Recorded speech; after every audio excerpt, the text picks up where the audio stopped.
US President Donald Trump spoke to Russian President Vladimir Putin for over 2 hours in an attempt to convince his counterpart to accept a ceasefire in Russia's war with Ukraine and move towards a more permanent end to the 3-year conflict. This also comes at a time when the Gaza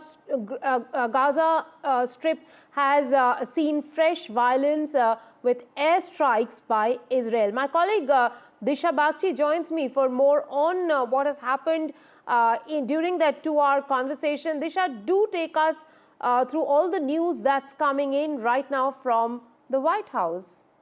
Absolutely, Rika. So the details of this over 2-hour long call between the US President Donald Trump and Russian President Vladimir Putin have come out. And one of the big details is the fact that Russia has now agreed to a limited energy and infrastructure ceasefire. They have agreed to halt all attacks on Ukrainian energy targets. And this is a big development because in the last couple of months, we've been seeing increased attacks on Ukrainian energy targets by Russia, and which has caused severe blackouts and energy crisis in Ukraine. So this is a big development, and this is one of the first steps towards peace talks, which was also mentioned in the statement, where both US and Russia have decided and have agreed to begin immediate negotiations between the two parts.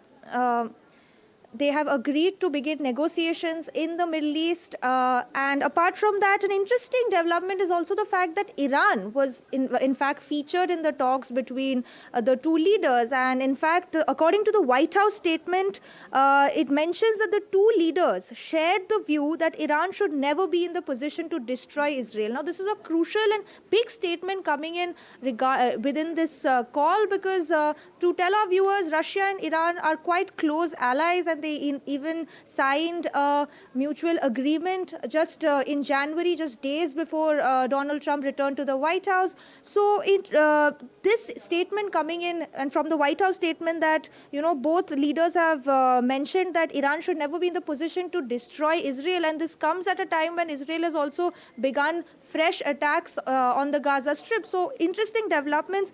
Otherwise, Russia and Ukraine have also agreed to swap 175 prisoners of war, including 23 gravely injured soldiers who will be swapped as well.